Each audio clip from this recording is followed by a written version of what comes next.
Hoje ele é famosão, todo mundo gosta, todo mundo sabe quem é, todo mundo lê, mas essa verdadeira febre de Conan começou aqui, ó, no formatinho Heróis da TV, da Editora Abril. A gente vai ver a estreia do Conan da Editora Abril, comigo com detalhes, depois da vinheta.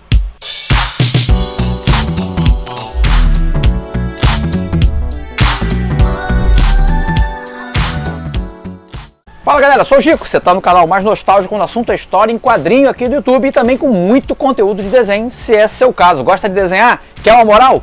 Dá uma explorada nas playlists de desenho aqui do canal. Tem passo a passo, tem tutorial, tem live, cara, é muita coisa se você gosta de desenhar nesse estilo aqui. O Conan é um personagem que não era inédito quando surgiu pela Editora Abril. Já tinha sido publicado por editoras pequenininhas, com uma, duas edições. A última encarnação antes da Editora Abril publicar foi aqui na revista própria dele, né, Conan, da Editora Block, teve 6 edições. Só que isso aqui é em 1975.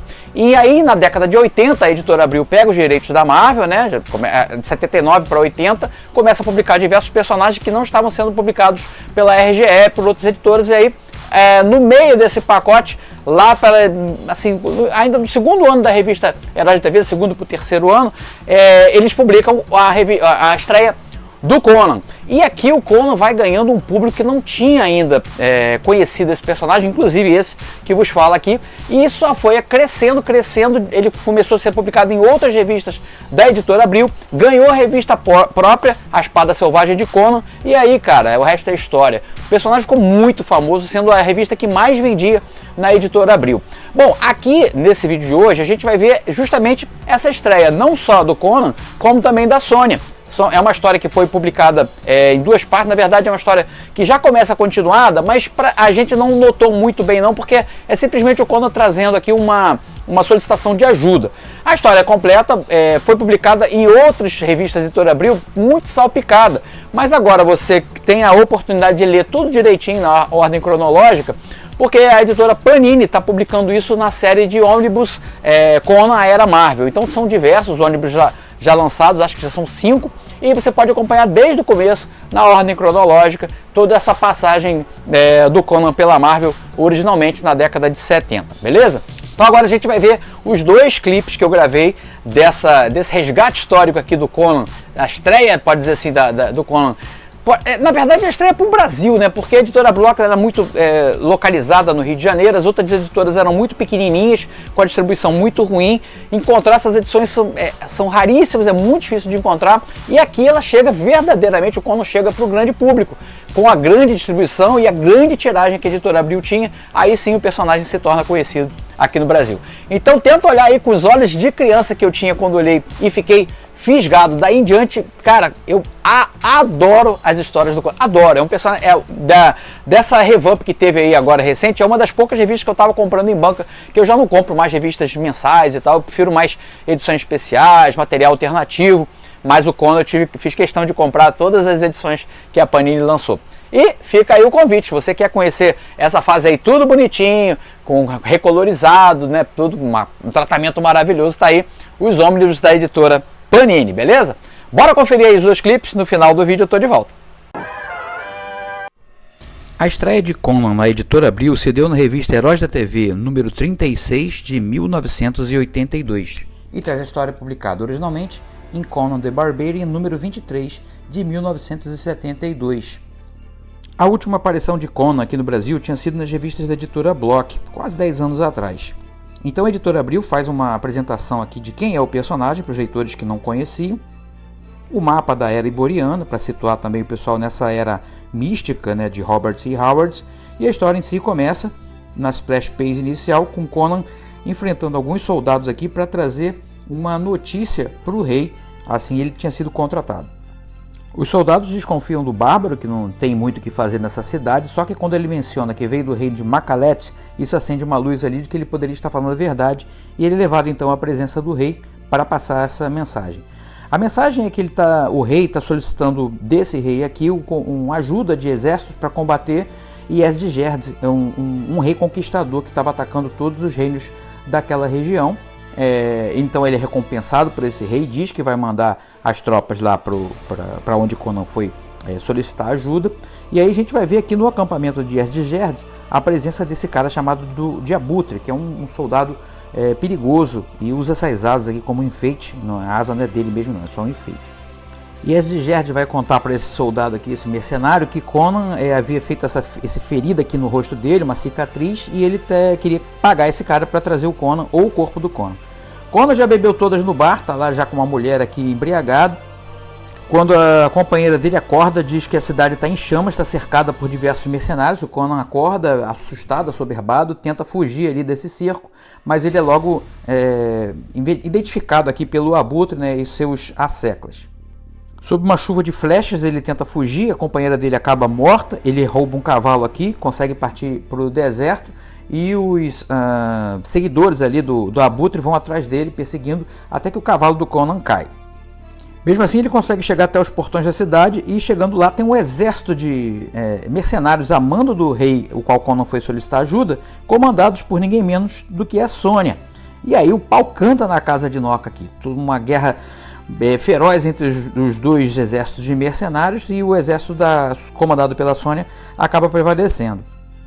Conan então agradece a Sônia pelo resgate, ela não dá muita bola para ele. Depois ele é levado numa armadilha, dois caras a mando lá do Erzgerd levam ele para um beco, dão uma paulada na cabeça dele, ele desmaia e é levado ali aguardando a chegada do Abutre. Só que a Sônia dá falta dele, e aí consegue interceptar o Conan e matar um dos caras, o outro ele pede para deixar vivo, para usar como armadilha mesmo e atrair o Abutre em direção a ele e já ficar esperando ali o ataque do vilão, né? E é isso que acontece, ele consegue prender o sujeito, o cara manda uma mensagem para o Abutre, que vai em encontro dele para poder tirar a cabeça do Conan, só que é o Conan que arranca a cabeça do Abutre ali nessa cena, que é meio que censurada na época, né? Fica só um quadrinho preto dando a entender que a cabeça do vilão foi decepada. Tá tudo muito bom lá no reino de Erzgerd, ele tá curtindo um visual bacana ali, as meninas dançando uma música para ele, de repente chega um mensageiro, pede uma audiência com o rei e entrega um baú que seria um presente para ele. Quando ele abre, a gente fica percebendo ali só pelo texto que é a cabeça do Abutre que o Conan mandou de presente. Termina aqui a primeira história de hoje. Vem desenhar comigo no curso mais bem avaliado pelos alunos. Resultados reais na primeira semana. O dobro do acesso. Pague um ano, assista 2. Todos os fundamentos para você criar os seus próprios personagens. 15 dias de garantia total. A segunda história foi publicada na revista Conan the Barbarian número 24. Começa aqui com a Sônia dançando pra galera, uma coisa que não é muito característico dela depois, né? A personalidade da Sônia foi mudando aos pouquinhos nos quadrinhos. Aqui ela é um pouco mais leve, mais solta. E o visual também mudou bastante, né? Ela usava essa cota de malha aqui cobrindo praticamente toda a parte superior do corpo. Isso depois foi substituído pelo minúsculo biquíni de medalhinhas, né? Enfim, ela tá ali se divertindo, só que aí um dos caras quer encostar a mão nela, ela não gosta disso. O Conan vai parte para assim, defender a honra da Sônia, leva uma muqueta de um sujeito gigante, e aí o pau canta aqui no barzinho da Ciméria, né, cara? O pessoal começa um quebra-quebra generalizado. A Sônia diz que não precisa de ajuda de ninguém, sabe se virar sozinha. Enfim, a coisa toma uma proporção gigante. Eles acabam saindo dali da confusão. A Sônia vai, tá muito calor, vamos tomar um banho, meio que seduzindo o Conan, né? Uma coisa também que depois mudaria nos quadrinhos, ela não ia ficar tão soltinha assim. Eles mergulham lá no lago para refrescar, ela tira a camisa, mostra para ele que está sem camisa, e o cara fica bolado, né? Aí ele não, um corpão desse, achando que ela tá dando mole para ele, ela diz, não, isso não é na hora da gente pensar nisso não, agora a gente tem uma coisa mais importante, eu preciso da sua ajuda para um plano aí que eu tô bolando. Nisso os guardas chegam lá no barzinho, o quebra-quebra tá dado, né? Eles dizem quem foi o responsável, né? Aponta para a direção onde eles foram. Ela diz, não, vamos embora, vamos pirulitar daqui, vamos pro Palácio Real. O Palácio Real, na verdade, eles não querem fazer um tour pelo palácio. Ela sabe de um tesouro que tá escondido lá, que é muito valioso. Precisa de alguém como o Conan, com a habilidade que o Cimério tem de escalar superfícies lisas, para poder ajudar, jogar uma corda para que os dois invadam lá e recuperem esse tesouro, né, que ela havia sido mandada roubar. Chegando lá em cima, realmente um tesouro lindo, né, ouro espalhado para todo lado, só que ela está interessada especificamente numa tiara em formato de serpente. Ela encosta naquela tiara, o Conan está lá explorando o restante do tesouro, de repente vem um grito, E aí o Conan tem um pequeno interlúdio aqui onde tem um poema, né, sobre a situação, e depois tá a Sônia segurando a tiara, que começa a se transformar numa serpente gigante dourada, como se fosse formada daquela tiara, se criando esse monstro. Monstro é com Conan mesmo, né? Ele parte para cima para tentar ajudar a Sônia, que também tenta lutar, só que o bicho tem a casca dura pra caramba, é difícil de serrar, né? Então os dois começam esse combate. Uma coisa que inclusive parece ter sido explorada aí no filme do Conan com o Arnold Schwarzenegger, tem uma cena onde eles também enfrentam uma serpente gigante, e o Conan consegue, através da mandíbula da criatura, pelo menos parar ela por enquanto, para tentar subir na cabeça da bicha e lá de cima tentar furar o cérebro da serpente para eles poderem escapar, né? E é isso que acontece, ele consegue furar ali em cima, onde a parte é um pouco mais fácil de ferir a bicha, ela acaba morrendo ali, e os dois veem novamente a serpente se transformar de volta no formato da tiara. Ela explica que estava cantando uma palavra uma frase como Ka-Nama, Ka-Lajerama, que era um feitiço que impediria a serpente de se transformar. Ela fala que isso é da época do Rei Cão. E aí o Conan diz, não quero nem mais saber de tesouros não, vamos embora que agora eu quero a minha recompensa. A recompensa é a própria Sônia, né? Só que ela trapaceia ele, joga ele, queima a corda onde ele está pendurado aqui e passa com o cavalo por cima dele, dizendo que só um homem que vencesse ela em combate poderia tocar o corpo dela. E o Conan vai com as pernas doendo, a mão doendo, pro barzinho afogar as mágoas. Termina aqui a história de hoje. Quer ver mais Conan aqui no canal? Comenta aí pra mim, por favor, o que você quer ver do Conan, quer que eu retome? Eu tava fazendo aquela saga da Belit, né? Só que é longa pra caramba, dei uma pausadinha porque os vídeos começaram a cair de visualização, mas se você quiser que eu volte, depende de você. Como eu sempre falo, o controle remoto tá na tua mão, você que decide o que você quer ver aqui no canal. Usa a área de comentários e eu sempre peço, se você puder, compartilhar os vídeos e chamar outras pessoas para conhecer aqui o canal, seja gente que gosta de quadrinhos ou seja pessoas que gostam de desenhar, que aí tem as playlists de desenho aqui e as lives de desenho que eu faço às sextas-feiras. Convida essa galera, vamos bater papo, que é sempre muito legal. Quarta-feira a gente vai falar novamente de arte, só que agora a gente vai mostrar o Artisan Edition do Jim Steranko pro Nick Fury. Eu já adianto que é um material muito interessante. A gente vai ver, porque aqui as Artisan Edition, para quem não conhece, são edições onde são escaneadas as páginas originais dos artistas sem nenhum tratamento.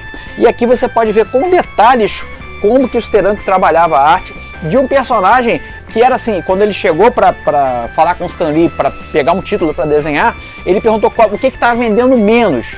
E aí, tem esse aqui, Nick Fury aqui. E foi esse que ele quis porque ele queria experimentar o máximo. E eu vou te falar, hein, uma experiência sensacional ver os originais aqui do Jim Steranko. E a gente vai ver, eu vou mostrar isso para vocês com detalhes, quarta-feira, no quadro de lançamento, apesar de já ter sido lançado há mais de um ano, tá? É lançamento mais ou menos. E fica meu convite também para as editoras que quiserem mandar lançamentos com essa pegada nostálgica, não coisas recentes, que tenham essa pegada nostálgica, resgate de material, para a gente comentar no quadro de lançamento nostálgico. Fica à vontade, entre em contato, vai ser um prazer trazer o material de vocês e ajudar na divulgação, beleza? Fico por aqui, espero que vocês se cuidem por aí. Fica sempre o meu convite para você vir desenhar comigo no curso Desenhando Heróis. Aqui na descrição do vídeo tem o link, clica lá, se informe e vem desenhar, comece a desenhar comigo hoje ainda, vai ser um prazer. Tchau pessoal, se cuidem, tudo de bom!